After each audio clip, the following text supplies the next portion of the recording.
Wa kwanza kuniteua kuwa mkuu wa chuo kikuu cha Dar es Salaam alikuwa Rais Magufuli. Siku moja akaniambia, mzee wangu, mimi nataka kukupa kazi. Kaambia, kazi gani? Unisaidie hapo mlimani hapo. Nikasema sawa. Basi kwa hiyo ndio nimeanza. Kwa hiyo nimeanza pale. Najua mkuu wa chuo kazi zako sio nyingi. Zaidi kazi kubwa inakuwa ni kwenye graduation zile. Graduation ni kutunuku shahada zile na vyeti na diploma. That's otherwise hakuna kitu kikubwa. Ila sasa kwenye masuala mbalimbali ya uendeshaji wa chuo unahusika kwenye mambo mbalimbali. Kwanza kwenye uteuzi ule kwa mujibu wa ile sheria ya chuo kikuu ile, wale watu wote anateua mkuu wa chuo, vice chancellor, deputy, wale watu wote unateua wewe, of course. Lakini tunashirikiana na serikali kama bwana, kwa kaida mnapofanya uteuzi mnaunda search committee kwanza. Search committee wanakuja na mapendekezo yale, nawapelekea kwenye serikali kuwafanyia upekuzi, muone kama kuna yote ana matatizo msiyoyajua, maana sisi tunawajua kwa uprofesa wao, lakini inawezekana kuna mambo mengine. Basi baada pale wakishawakilia inakwenda kwenye baraza la chuo kikuu, ambapo baraza linakaa na kuwajadili wale na kuja na mapendekezo, alafu naletewa mkuu wa chuo unateua.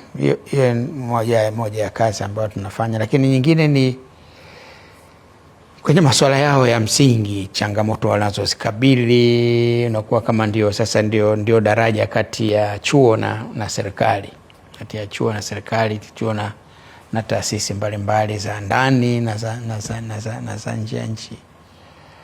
Kwa hiyo basi nimefanya hiyo. Baadaye Magufuli alipofariki, Rais Samia akaniteua kuendelea. Kwa hiyo ndio naendelea. Lakini kitu kimoja ambacho nimefanya baada ya kuteuliwa kuwa mkuu wa chuo kikuu cha Dar es Salaam, kwanza nimetembelea pale chuo kikuu, nimekutana na idara zote mbalimbali pale, nimezungumza nao. Lakini pia chuo kikuu cha Dar es Salaam kina campus ambazo sisi tunaita, kuna campus pale Chang'ombe ya walimu, Dar es Salaam University College of Education, DUSE. Tuna College of Education Mkwawa, Iringa. Alafu tuna shule ya udaktari, yani shule ya afya na sayansi shirikishi Mbeya. Kwa hiyo hizo zote nimezitembelea kwenda kuona wanafanya shughuli. Alafu ndio iko hii taasisi ya hapa hii Institute Marine Sciences.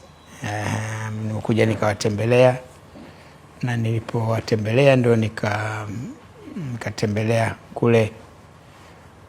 kule Buyu. Tembelea kwanza pale ambapo chuo kilipoanzia, taasisi ilipoanzia pale inaitwa Mizingani.